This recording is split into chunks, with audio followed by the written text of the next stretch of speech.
राजकुमारी को एक भूत के चंगुल से मुक्त कराने के लिए वेताल बंधु रात्रि के आने का बेसब्री से इंतजार कर रहा था। पूरी तैयारी के साथ हाथ में धारदार तलवार, लींबू और धूप बत्ती लिए वेताल बंधु राजकुमारी की ओर निगाहें गढ़ाकर उसके कुछ दूरी पर हनुमान चालीसा का पाठ करने के लिए बैठ गया। जैसे ही रात्रि के 12 बजे तुरंत ही भूत राजकुमारी के शरीर से निकला तो उसके इंतजार में बैठे वेताल बंधु ने अपनी धारदार तलवार से उस पर तेजी से ऐसा वार किया और फिर उस पर नींबू डाला और हनुमान चालीसा का पाठ और मंत्र करके धूप बत्ती का धूप दे दिया।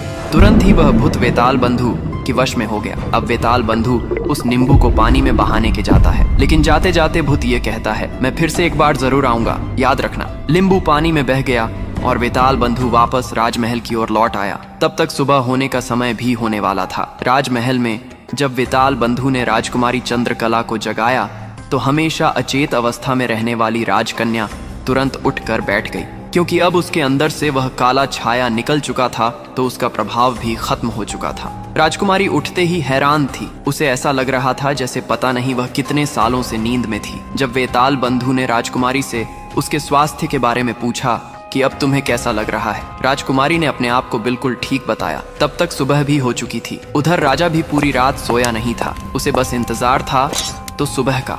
जैसे ही सुबह हुई, राजा बेसब्री से भागा भागा राजकुमारी के कक्ष में आया। जब उसने बिल्कुल सही सलामत अपनी बेटी को बैठे और बात करते पाया तो उसकी खुशी का ठिकाना न रहा। आंखों में अश्रु लिए राजा ने तुरंत अपनी लाडली बेटी को गले लगा लिया। भरे हृदय से राजा ने हाथ जोड़कर वेताल बंधु का शुक्रिया अदा किया और तब राजकुमारी ने पूछा कि पिताजी यह युवक कौन है। तब राजा कहता है कि बेटा, तुम्हारी जान इन्होंने ही बचाई है, क्या तुम्हें यह युवक पसंद है?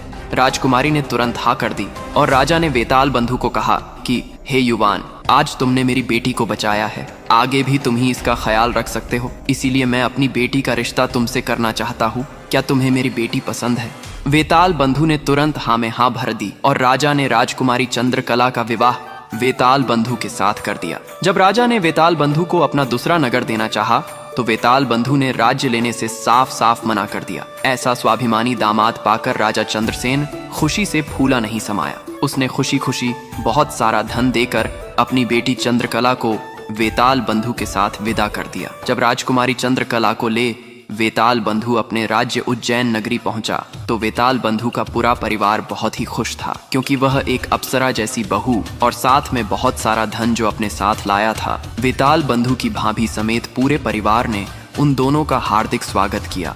वेताल बंधु खुशी खुशी अपनी नवविवाहिता पत्नी राजकुमारी चंद्रकला के साथ रहने लगा। कुछ ही दिन बाद उज्जैन नगर में एक भव्य समारोह था, जिसमें राजकुमारी चंद्रकला भी अपनी भाभी के साथ समारोह देखने गई हुई थी। तभी मेले में दूसरी तरफ से पास के एक राज्य से पापी राजा विकराल सेन ने प्रस्थान किया।